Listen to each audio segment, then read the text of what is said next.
I do voices. Yes! Bedtime stories with Roger. Good evening, children. It's Uncle Roger with another bedtime story. Are you tucked up in bed? Are you sucking your thumb to give yourself two sticky out front teeth? Good. Then let's begin. This one's called The Surgeon, The Patient, and the Scalpel. It was 7 p.m. and Dr. Manfred Jensen John had already performed 53 operations that day.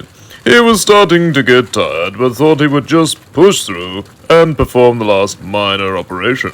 Mrs. Potter, who was 98 years old, had been on the NHS waiting list for 46 years, and at last it was time for her gastric bypass. She only weighed 13 stone now, but as she'd waited all this time, she wanted to go ahead with it and get her money's worth. Dr. Manfred Jensen John had come down with the sniffles. Why, before surgery commenced, he'd sneezed 11 times and was asked if he should go home, in case he infected a patient with his germs. Nonsense, Said Dr. Manfred Jensen John. These Chinese masks are highly superior in stopping germs. I'll be fine, and so will the patient. Hello, Mrs. Potter. Greeted Dr. Manfred Jensen John through his mask. Hello, Dr. Manfred. Replied Mrs. Potter. Let's call him Doctor from now on, shall we? Manfred Jensen John is a bit of a mouthful. There's nothing to be scared of. I've performed this simple operation many times. Said the doctor, and now comforted Mrs. Potter laid back and relaxed as the anesthetist put the mask over her wrinkly nose and gummy mouth. And off to sleep she went. Just then the doctor received a phone call from his third wife, explaining that her son, Sebastian, had taken the doctor's favorite sports car, a 1967 E-Type Jag, out for a spin without permission, and had met a combine harvester coming the other way. The car was a write-off. The doctor became enraged, and at the same time went into a sneezing fit, accidentally on purpose slicing at Mrs. Potter's now open torso.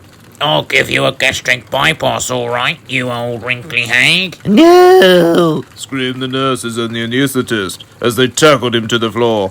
But what about my E-Type? It's only a car! Screamed the nurse as she reached for the defibrillator and placed the paddles on the deranged doctor's face. Darling, I'm not sure this one's for children. Nah, I think you wrote this one, didn't you? nah. Calm down, Doctor, or I'll press the button. Said the nurse. Go ahead if you dare. Screamed the doctor. Okay, I did warn you, and I have many witnesses. Even Mrs. Potter, who's now awake because the anesthetist has stopped doing her job. Pressing the button on the defib emitted 200 joules of energy into the doctor's face. He immediately passed out, and the nurses were able to tie him up using Mrs. Potter's catheter, which was still attached. The end. Now, I don't want you to think about poor Mrs. Potter. I don't want you to think about the doctor's now limp face. And I don't want you to think about the waste of NHS equipment.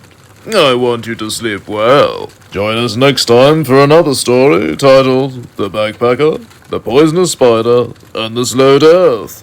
Until then, children, good night. Bedtime stories with Roger. I do voices. Yeah!